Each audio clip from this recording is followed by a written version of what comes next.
Hello, my name is Lungshaw. Welcome to Logan Story. Today we're going to talk about Guardians of the Galaxy, Volume 3.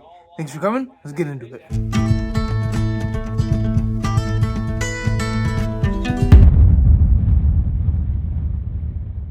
Okay, so imagine yourself being in a situation that you don't want to be in. Imagine yourself being in a situation that you can't get out of without the proper help. Imagine galaxies upon galaxies of people to help, but to no avail. Here's the thing.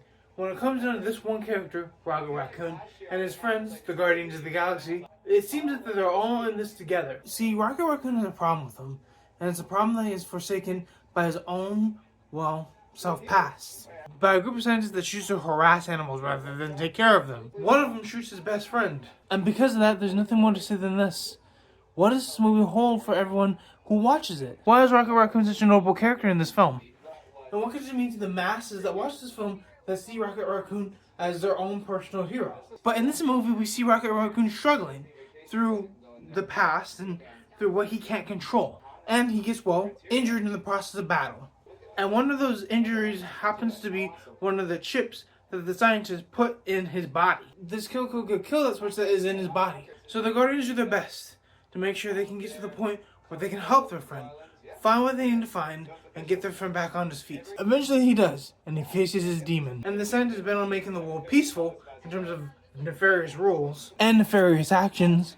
There's things that happen to this guy that end up being his demise. And because of that, he gets his due process of justice. With that being that Rocket Raccoon can get his catharsis. His catharsis away from the pain and suffering that happened to all of his friends in that scientific lair. And this one man's desire to make a perfect world. There's no way to make a perfect world. And through the trouble of Rocket Raccoon, there seems to be something that is overall bent in terms of what makes him so important to this man who's willing to make anything happen to make a perfect world. And Rocket Raccoon is the epitome of what happens when you don't put things into too much action. He doesn't go with the flow, he improvises. And he improvises because of who he is. He has to get out of certain situations, and he has survival tactics. On the light note, he does have a family that's willing to take care of him at all means, at all costs. And that's what this really means. Family, and what family is willing to do to help out someone in need, and that being Rocket Raccoon. But here's the thing, what are the overall nooks and crannies of this film?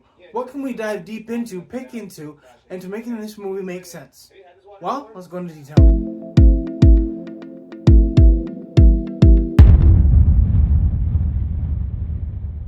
Alright, so we talked about Rocket Raccoon, right? In terms of being a subject of torture in a laboratory. This film brings together something that's more notable than ever before. The love of friends. The love of family. See, the thing is, when all the heroes came together to fight Thanos, to bring back half the population, they did it because they loved that half population. Like in Zootopia, we're better together than we are apart. And due to that, that brings the question of why Star-Lord, Gamora, Drax, Groot, and I forgot one, but that's okay. Nebula, so there you go, are so hell-bent on helping Rocket Raccoon. And due to this, I forgot Mantis. And due to this is the theme that goes along with this. And that is what it means to be a friend. What it means to be family. He was going through a lot, Rocket Raccoon was.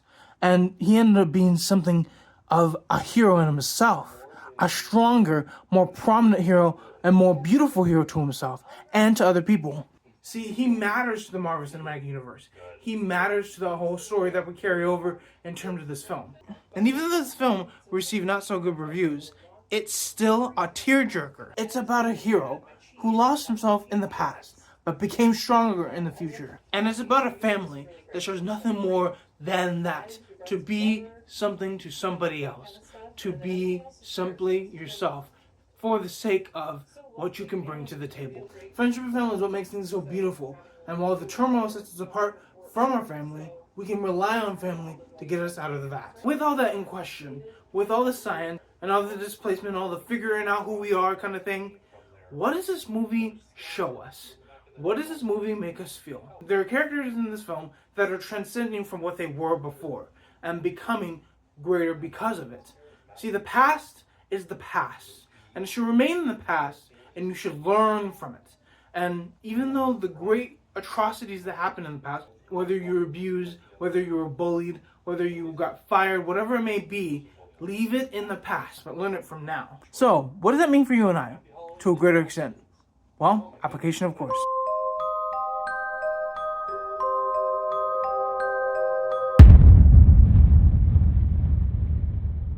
You need to leave things in the past.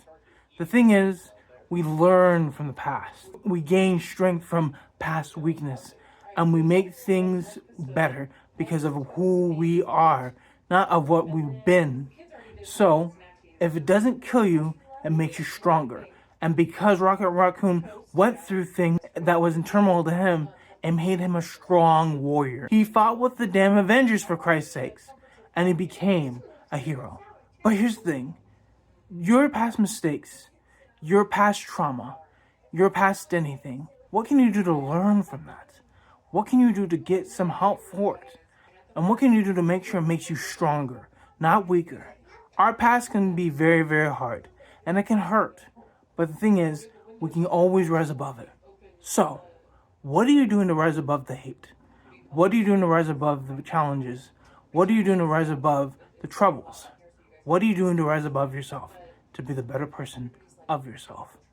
Thank you for coming to Logan's Story, and let's continue forward.